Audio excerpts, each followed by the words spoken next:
Good afternoon, students in EPE 101. This is week 5, and I'm just doing this presentation for you from rather rainy Darwin. It's a bit stormy outside, so I'm in here. I'm working from home, so I apologise if we have any dog barking. If we do, I'll turn off the mic momentarily. Otherwise, at this moment, it's just me in the classroom, and I'll be recording, and you'll be able to pick this up. Next week, we're going to be covering topic 6 with assessment and planning, the planning cycle. So we'll be focusing on that part of your assignment, which is to do with lesson planning and planning. But for this week, it's going to be a short session. I just wanted to draw your attention to a few things. And then we'll be having a quick look at the forms from the in-school site and some of the information, just to make sure you've got that covered.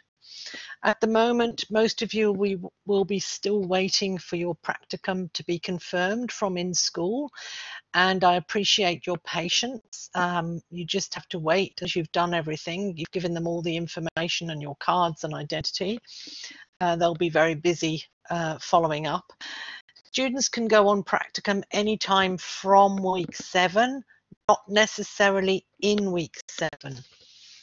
So oh, hi Roxanne, you've just joined us. Nice to have you with me.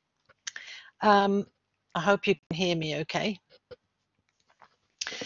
So you'll be going on prac from week 7 and not necessarily in week 7. So you can be going later than week 7. So you just have to be patient. And there are some advantages of going on prac later in the semester, because you'd have got a lot of your coursework out of the way and you'll have time to focus on what you're doing. So it's not the end of the world if you are going on prac later in semester. And remember, I also talked to you previously about the minimum requirement for this practicum is a 2-week block. So it is possible in a preschool, especially with 2 different groups of students, for you to do a 2-week block and then do a half week with the same group, or 2 days, 3 days, 2 days, 3 days, 4 weeks. That's also an option, and especially in a preschool setting, because you're able to focus on one particular group of children. Because it can actually be overwhelming with 2 groups in a preschool where you've got to cover 48 children, sometimes 2 teachers, 2 different settings. But the important thing is you do have to cover a full day. So you can't do a half day on a Wednesday, it has to be a full day. So that just gives you something to think about. First up, I'm just going to go over, not at length, just 3 readings I want to make sure you've covered. Last module, we've been covering some theoretical approaches and theory approaches. So I just want to make sure that you've read some of the readings at the end of the 6 weeks. So the first one is from the Arthur and others. It's a chapter 3 that's in the library under EPE 101. Now the one that I'm showing you here on the screen is actually from hi Marty, we're all set. Okay, Marty. Marty, yeah, no thank worries. We're off. All right, enjoy. Marty, thank you for Bye-bye. checking. Bye. Just to make sure I've got everything going here. So this chapter is the 5th edition, because of copyright I had a little bit of trouble putting up the 6th edition. So that's fine, whichever edition you've got or you've got access to. This is from a very good book by a number of early childhood practitioners, which is worth a look. We have it in the library. So the importance of this chapter is that it talks about play-based learning, which is the mandated approach to teaching and learning in early childhood, mandated under the Early Years Learning Framework, which you'll be using on prac, and the Educator's Guide, which you'll already be accessing. The other part of it is it brings in to practice what practice looks like and how theory applies to practice. So it's a really good chapter to follow up on that previous lecture last week on theory, to put it into something real. So that's a useful document for you. So I'm just going back now to find a couple of others that I want to make sure that you, excuse my clunkiness. I'm clunkying again, trying to change documents. I always struggle with this for some reason. Right, here we go. Now, just give me a moment while I find it. I've got rather a lot of stuff up here. Yeah, here's another document that I have introduced you to. There we go. This one, this is also in the EPE101 folder at the library as a PDF. It's from the module 1, we talked about early brain development and implications for teachers of young children. This is a nice short article which is pertinent with regard to recent thinking and theory around brain development and children's learning. So that's an important one to look for, to make sure that you read. There's one more. Well, I've finished clunking around. Just no other way of doing this apparently, besides me clunking about. This one. This isn't a very new reading, but it's still very relevant. And this is in your, it's in a book called Play at the Center of Curriculum. And this is the chapter 2 on play and development theory. This chapter also talks about theoretical approaches. Sorry, I haven't got it on the screen yet. That's it. Sorry, here it is. So this is play and development theory, and it's in the Van Hoon book called Play at the Center of Curriculum, and it relates theory to play and play-based learning. So that's worth a read as well before you go on prac. Okay, so let's see what that says. Stop sharing that. Good. Now what we're going to look at for the rest of the session is, first we're going to look at the professional placement handbook. Then we're going to look at the documents from placement, including what you're going to be assessed on and including the timesheet. So what you need to remember when we're looking at that, the handbook, is that it is slightly out of date, and there's just a couple of things. For example, nominating your school. You know from looking at the in-school site already that we no longer nominate the school, that the in-school staff find placements based on your home address, so where your resident is. So just bear that in mind, but everything else is more or less okay. And because this is your first prac, I wanted to go over a few things.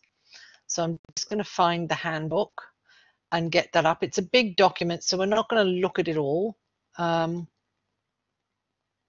Here it is. Yeah, we're not going to look at it all, but we're just going to have a quick glance. It is available to you, so when you look at it, just bear in mind that there are a couple of changes which are in school website. Come on, hurry up and share. Here we go. Yeah. So I won't show you everything, but I'll talk about a few things. In the handbook, it discusses your length of day that you need to have whilst in a school or a children's service. It's got, it tells you that you need to arrive 20 minutes before at least, depending on your mentor might actually want you there a bit earlier than 20 minutes before the arrival of the children, and an hour after.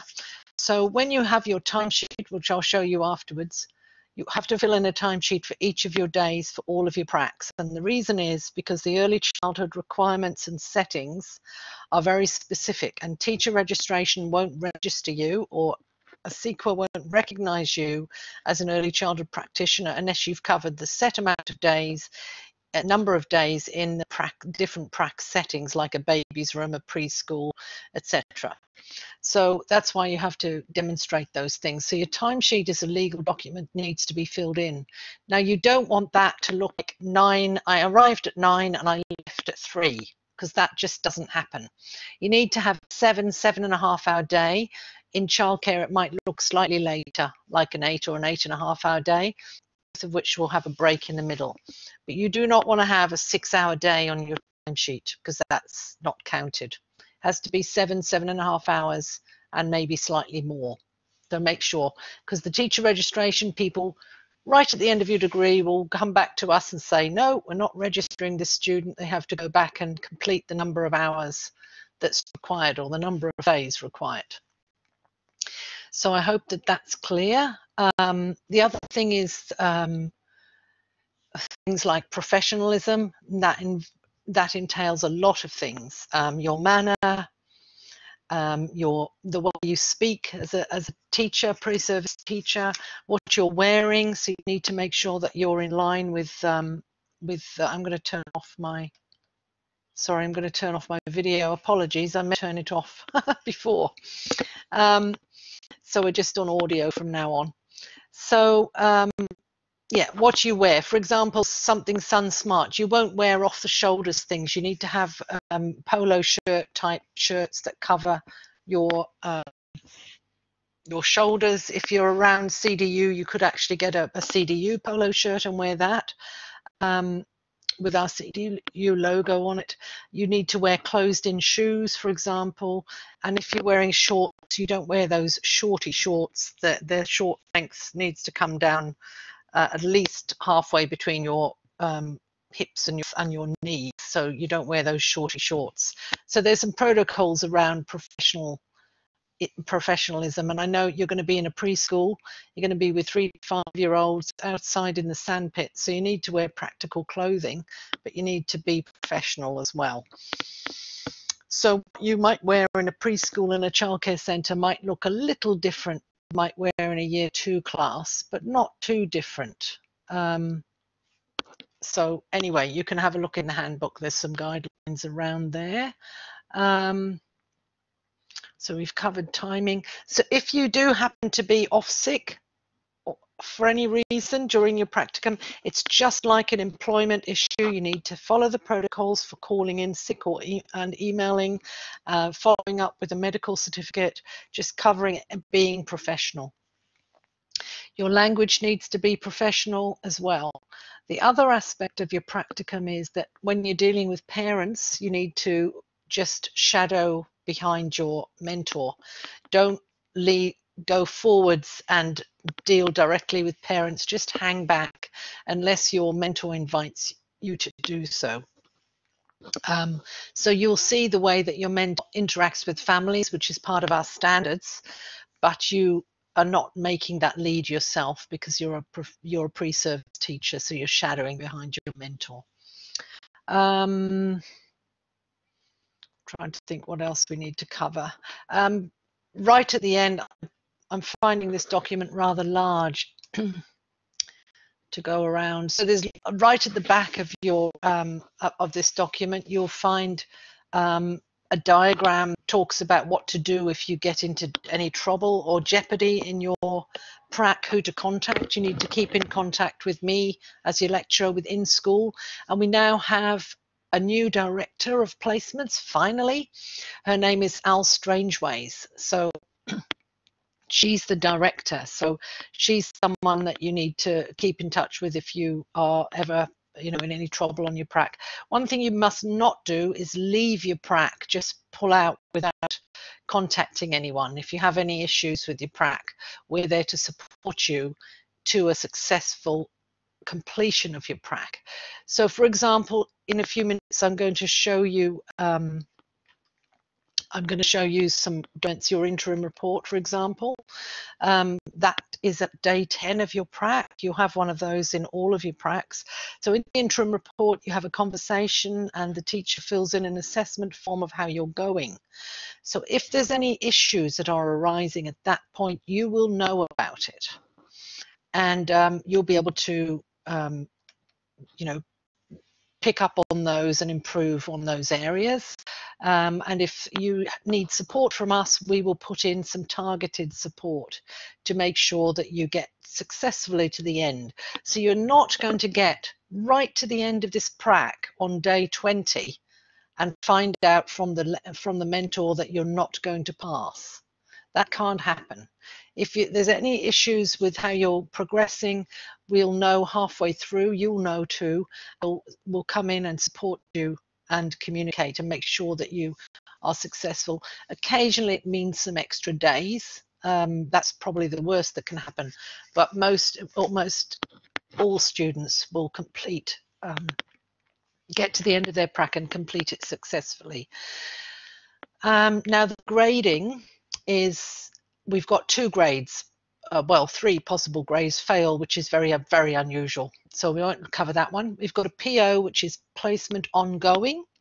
So even if your placement is very late in semester, or your mentor hasn't sent the forms in yet, or I haven't received your assignments properly yet, you'll have a PO grade until all your reports are in, all your assessment is in, and everything's done. Then your grade will be changed to a PU grade, placement ungraded. Now, placements are not graded in any university across Australia, so a pass ungraded is a usual grade that you're going to end up with. Okay, so now assignment 1 is the situational analysis, so that needs to be handed in by day 10 of your prac. So as soon as you have your prac confirmed and you know the dates that you're going to be going on prac, you email me and tell me what date you'll be putting in assignment 1. Assignment 2 is due a couple of days after your final day on prac, because you'll have done all of that. In fact, assignment 2 will be marked probably by your mentor teacher, in that they give you feedback, they work with you on all of those things. All you do with assignment 2 is submit it to LearnLine so I can see it, and I might give you feedback on your lessons, but your mentor is the one most qualified because they're in the setting. I will give you feedback, plenty of it, on assignment 1 mainly, but you have to submit 2. Your mentor sends your forms in school, who then send them to me. You also need to have copies of those. So you as pre-service teachers do not send your forms in anymore. That's a change. The mentor sends them to in school. They might copy you in, copy me in, and then in school send them to me, and I'll load them into my LearnLine site, so I've got a record of them as well. So that's how that rolls. Now assessment, we'll look at the assessment forms shortly. So remember that if there are any problems, you need to not do anything drastic. You need to contact us and for us to support you in your setting. So I think that's all with the handbook for now. Any questions there, Roxanne? Have you got a microphone?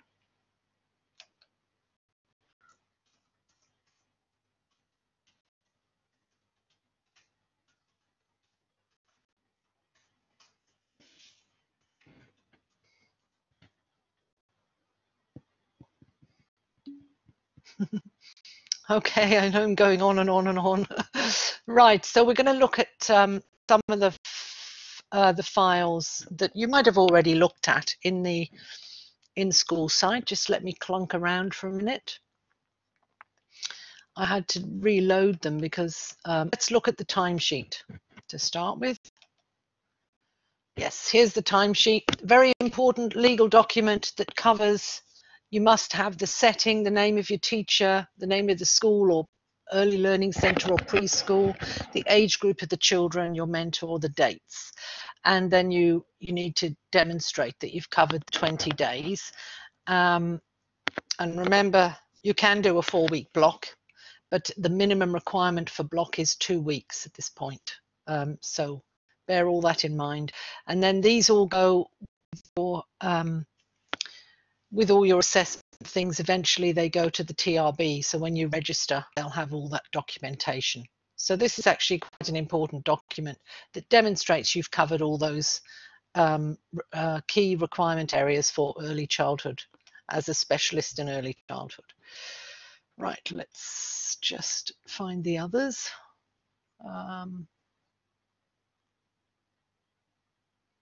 I can't hear you, Roxanne, just in case you are, unless you're just on unless you're just on chat, that's fine. Just letting you know that I can't hear you.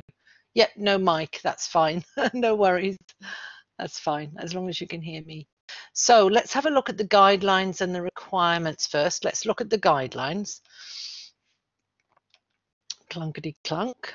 Oh, come on. Sorry, that's gone again. Requirements. No, guidelines we're looking at. Share now. Right. So we're not going to go through this in detail, but this is when you go in and you find your forms in school, you need to go and search for them. You need to have all these ready for your mentor teacher, so you can provide them as a hard copy, and you can offer to send them by email as well.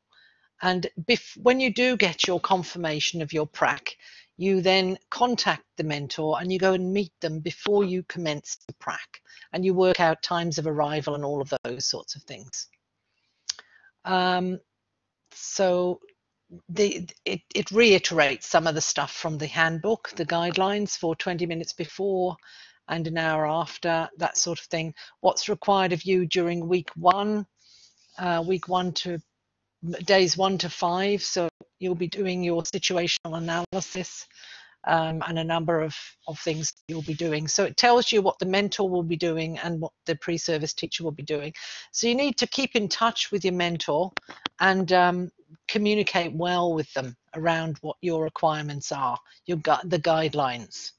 So it gives you some guidelines for week 2. So you're expected by then to teach a couple of lessons. Now, a couple of lessons will be collaboratively planning. It'll be probably a learning story, could be for an individual child or a very small group. It won't be for a whole class in this prac. But what you'll get in this unit is the essential elements, everything you've got to think through in order to plan.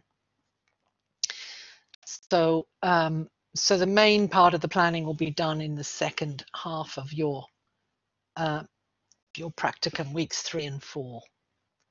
So that's pretty self-explanatory. It's thundering away outside here. I'm clunking again. I'm trying to find another document. Sorry. Sorry, Roxanne. Previous panel. Right. Let's find, that was the guideline. Now we're going to look at the oh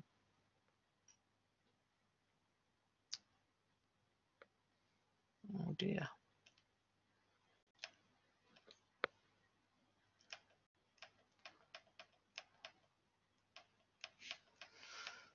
The requirements. Sorry.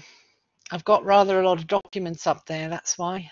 Okay, let's, yep, here it is. I'll make it a little bit bigger. So these are the requirements. That was the guidelines in the last one. You'll have requirements, and then you'll have an interim report and a final report, which we'll look at. And that's exactly what you're being assessed at. I know it says here that there's a 3-week block, and by all means do a 3-week block. But if you were to need some time, the minimum requirements for this is 2 weeks. You can certainly do it in 3 weeks and then 2 days and 3 days if you want. But you can also do it 2 weeks as a block, or 4 weeks. That's fine, Roxanne. Whatever suits you. But the minimum for the TRB is the 2-week block. So you've got your 1,000-word situational analysis, and your in-school tasks. And your in-school tasks are done in collaboration with your teacher, and you do have to submit those to LearnLine. And then you have your interim report halfway through, day 10, and your placement final report at the end. So that's pretty self-explanatory, I think, that one. So let me clunk around a little bit and find the interim report, and that shows you what you're being assessed on is in line with the teaching standards. So those are exactly the things that you're going to be assessed on. Oh dear, it's there and then it's gone. So will the mentor teacher know about these things and help you with them? Yes, because you'll communicate them to the mentor teacher. You'll tell them about your requirements and what your assessment is. Because your assessment for this unit is documentation of prac. So everything you're doing, you'd be doing on a prac anyway. I'm having trouble getting this slide up, sorry. It's there, but it's, yeah, requirements. Oh dear, just bear with me, Roxanne, while I try and change this document. I can see it, but you can't for some reason. Stop sharing that one. Yeah, okay. I've got it thundering away outside. It's quite intimidating. I hope you can't hear it. Right. Yes, Vit, good. Okay, sorry about that. So this is your interim report. This is what you'll sit down with your teacher, with your mentor, with on day 10, around about, and you must make sure that all these parts are filled in properly. Now, the important thing is this is just an interim, it's the start of. So you're only going to be assessed on these parts of the first 3 standards. So standard 1, know students and how they learn. Standard 2, know the content and how to teach it.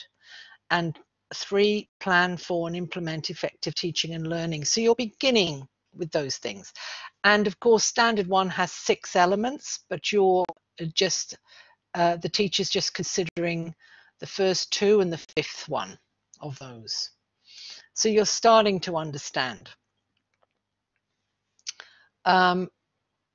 And you'll be working towards things. So as long as you're engaging well, observing children and applying, having a go, working collaboratively and communicatively with the mentor, you'll be fine. And as long as you're engaging in those requirements, your guidelines, and the aspects of the assessment that I've given you, which we'll call assignments, but they're really documentation. As long as you're engaging in all of those things, you'll be covering all of these things. You need to be engaging with the Early Years Learning Framework Educator's Guide. You can also look at the Australian curriculum. You won't be using it for this prac in a preschool, but if you look at the foundation year, you can see in literacy and numeracy, for example, where you're heading. So the entire interim report is more like a cover sheet. Yes, it's just that if they've got any concerns for you, they'll be highlighting that. Yeah.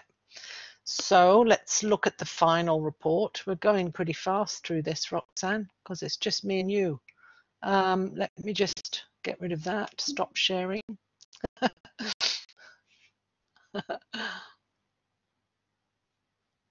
And everyone who's listening later. So excuse me while I clunk to the final report. Yep, here it is. This is a bit more extensive, and you'll get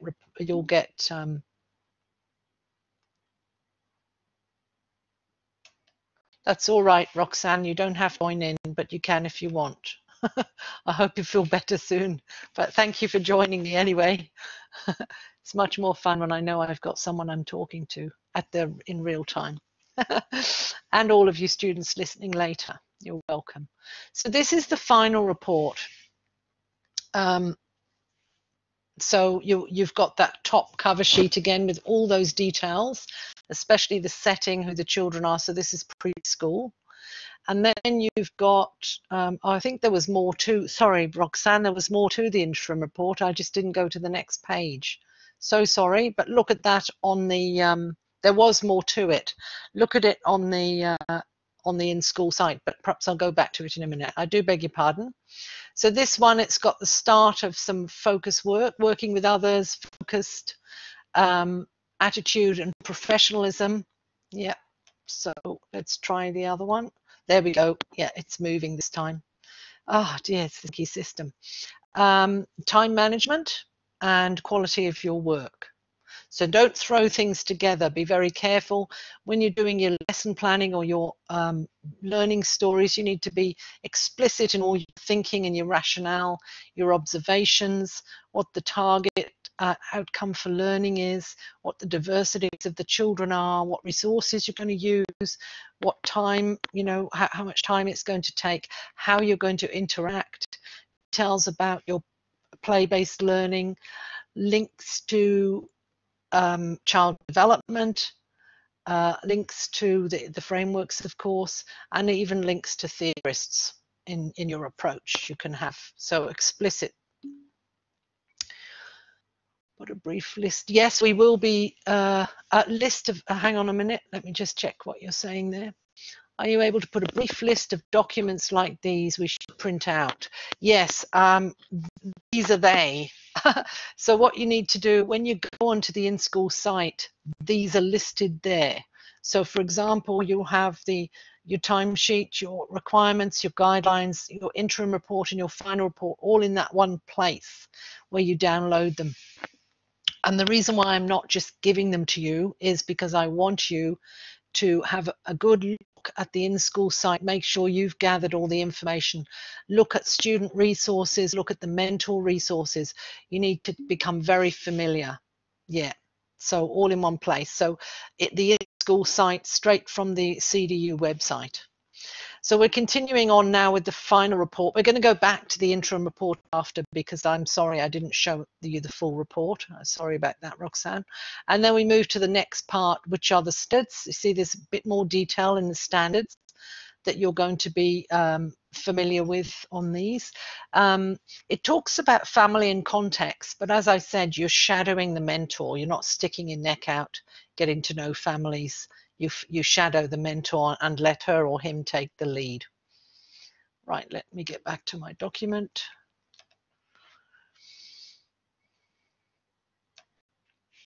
Right, let's go to the next page. Here we go. And this is where your teacher will be putting extensive commentary, which I love to read, and I'll give you feedback on that. So that's the makeup of this document. We missed a page. So that's the middle page after the first page, this one. So psychology, child development. So they'll make comments about that. You're teaching pedagogies, guiding behavior, that sort of thing. So, you know, your attention to diversity. So when you're doing your planning, you look at this and consider how you've made that explicit in your planning. So you'll be developing philosophy. You might even be considering advocacy in your discussions with the teacher, because your teacher will be demonstrating advocacy for children. So the final part is there's a checklist of your journals have been cited. You need to write reflective journals every day of every prac that you do. Now these might start off to be a little bit descriptive, but you'll soon develop them as a tool for your own learning to develop the depth of your reflective thinking and to improve your practice. So if you look at page 7 of the Early Years Learning Framework Educator's Guide, it talks to you about reflective practice and the importance of it. It also, in the cycle of the planning cycle that we've been looking at, and we'll be looking at more next week, in the planning of lessons, it's reflective practice is part of that cycle. So don't underestimate the power of journal writing. And there's also a chapter by Sellers in next week's topic 6 as well. So that's it for the final report. We're going to just look back at the interim report because I missed that before. Sorry. That's it. Nearly there, Roxanne. Where is it? Where is it? Interim. Right. Yeah, sorry about that. We looked at the first page, which is that one. And then I failed to click properly on the second one. So we were just looking at the first page thinking that was it. So it's very much like the final report. So your teacher might be saying that they haven't observed things yet, and that's fine, or they'll be writing things down. So you're not expected to have covered all of that, but they'll be saying how you're going. They'll only be making comments if they're worried about you, that you know, haven't been engaging with the early years learning framework yet. So that might be of concern. In the case of your preschool, you won't be using the Australian curriculum, but you can still have a look at it now in your coursework for your own learning, so you become familiar with how it works and its difference to the early years learning framework. So this is the final page, the third page. So the teacher will identify goals for your next professional experience days to come, and your mentor teacher will make comments about what you're doing well, what you need to be working on, those sorts of things. So your mentor's job is to make sure that you and them, and your job too, to make sure that you communicate well with them. So there's no, probably by the time you get to the interim report, there won't be any surprises because you'll have communicated well enough to know that you're going well, you need to work on this, and that's fine. You're a pre-service teacher. You don't know everything yet. allowed to have some lessons that don't go well, as long as you reflect constructively about what happened and what you need to do next. So don't panic if something doesn't go well. Your mentor's there to support you. Okay, so that's your interim report. Any questions, Ran? I'll put the chat up again. Any questions?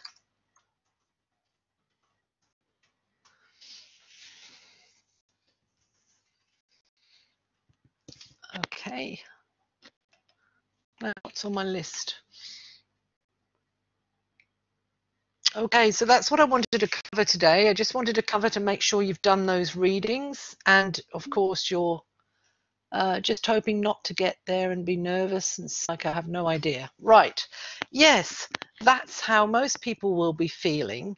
If you've covered the first 6 topics in the unit, you shouldn't be arriving with no idea. You'll have some idea. You'll arrive ready with the forms, and you'll understand all those protocols around the in-school information. So that's important, and that's why today I'm drawing your attention to all of that information, that you have to go into that in-school site, get to know every part of it, read all the information, download your forms ready. Just bear in mind that the handbook will be updated soon, that there are a couple of changes in that, like there's no nomination anymore, and one other thing that I can't remember what it is, but the forms are what's correct, so you follow what's on the forms.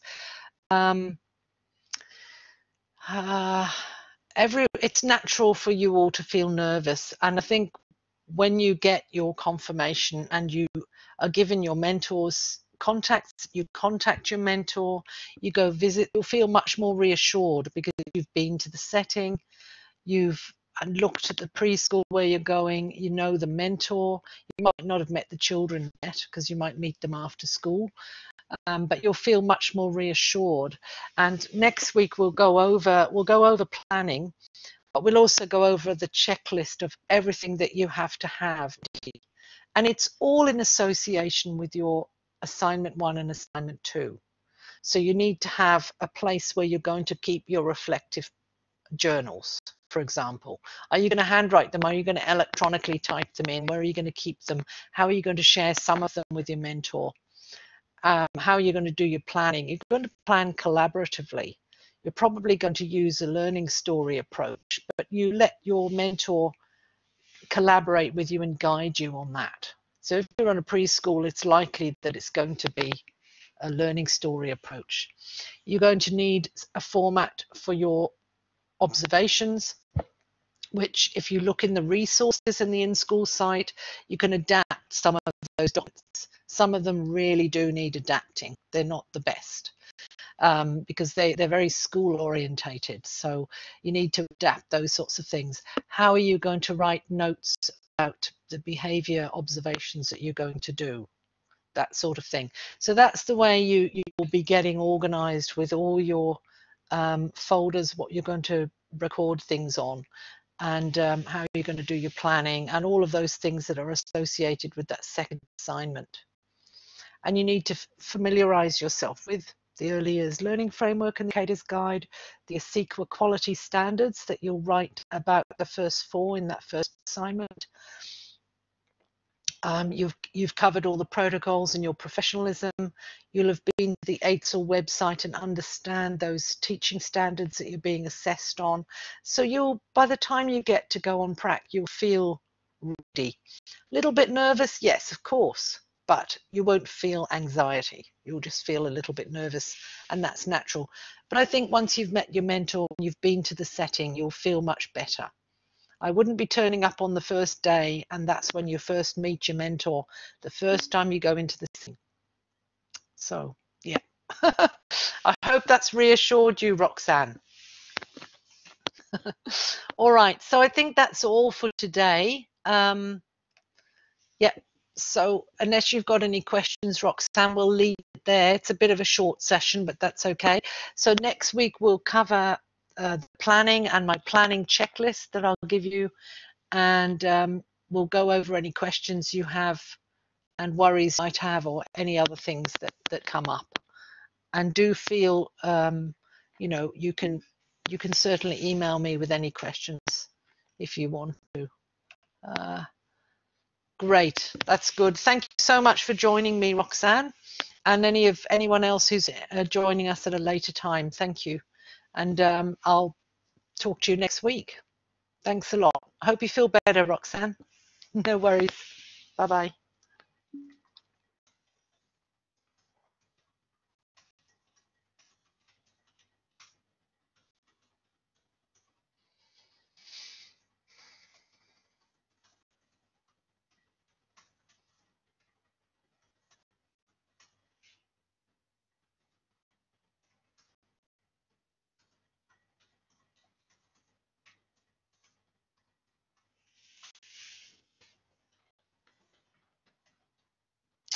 Right, thank you very much, everyone. And for those of you who are listening in at a different time, I hope that it was helpful. Thank you very much.